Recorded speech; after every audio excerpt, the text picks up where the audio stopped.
एक कफ सिरप है इंडियन जिस दी इन्वेस्टिगेशन चल रही जिस करके लग रहा है कि 66 बच्चों की मौत हो गई है गांबिया दे विच। यह कहना है WHO का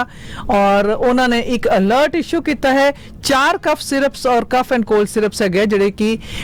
बनाए गए ने मेड इन फार्मास्यूटिकल्स दे वालों इंडिया दे विच और ये वार्निंग दी जा रही है कि हो सकता है कि गांबिया दे विच 66 बच्चों की मौत जी है इस कफ सिरप करके हुई हुए और ये कंटैमिनेटेड मैडिकेशन सिगियां जिहड़ियां कि डिस्ट्रीब्यूट हो चुकियां होणगियां वैस्ट अफ्रीकन कंट्री दे विच और इस तो इलावा ग्लोबल एक्सपोजर भी इसका पॉसिबल हो सकता है। WHO ਦੇ ਜਿਹੜੇ ਚੀਫ ਹੈ ਉਹਨਾਂ ਨੇ ਦੱਸਿਆ ਹੈ ਕਿ ਇਹ 4 ਕਫ ਐਂਡ ਕੋਲਡ ਸਿਰਪਸ ਜਿਹੜੇ ਨੇ ਉਹ ਉਹਨਾਂ ਦੇ ਉੱਪਰ ਇਸ ਵੇਲੇ ਸਵਾਲ ਬਣਿਆ ਹੋਇਆ ਹੈ ਕਿਉਂਕਿ ਇਸ ਦੇ ਨਾਲ ਜਿਹੜਾ ਹੈ ਐਕਿਊਟ ਕਿਡਨੀ ਇੰਜਰੀਜ਼ ਜਿਹੜੀਆਂ ਹੋ ਰਹੀਆਂ ਨੇ 66 ਡੈਥਸ ਜਿਹੜੀਆਂ ਨੇ ਮੌਤਾਂ ਹੁਣ ਤੱਕ ਬੱਚਿਆਂ ਦੇ ਵਿੱਚ ਹੋ ਚੁੱਕੀਆਂ ਨੇ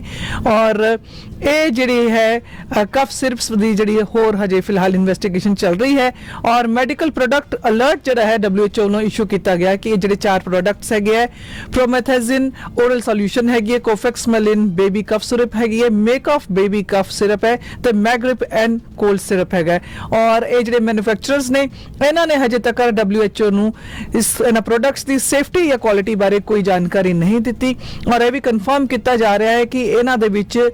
अनएक्सैप्टेबल अमाउंट्स हैगे ने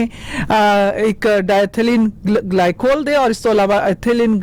ग्लाइकोल दे जिहड़े कि कंटैमिनेंट्स हैगे और ये जिहड़े सबसटेंसेस ने ये इन्ने क ज्यादा टॉक्सिक्स है ने ह्यूमनस वास्ते कि ये बिल्कुल फैटल हो सकते हैं जानलेवा हो सकते हैं। इन्हां दा जिहड़ा टॉक्सिक इफेक्ट हैगा है इस दे नाल एबडोमिनल पेन होंदी है, पेट च दर्द खूब होंदी है, वॉमिटिंग डायरिया ने इस तो इलावा यूरिन पास करने दे विच प्रॉब्लम आती है, हेडेक्स ने और मेंटल स्टेट नूं भी ये बदल देंदे ने, अल्टर कर देंदे ने। एक्यूट किडनी इंजरी जिहड़ी है हो सकती है इस प्रोडक्ट्स दे नाल जिस दे नाल की मौत भी हो सकती है और ये जिहड़े है प्रोडक्ट्स दे नाल ऑलरेडी 28 बच्चों की मौत हुई है किडनी फेलियर करके तो इस करके इन्हां चीज़ों के ऊपर फिलहाल जिहड़ी इन्वेस्टिगेशन चल रही है।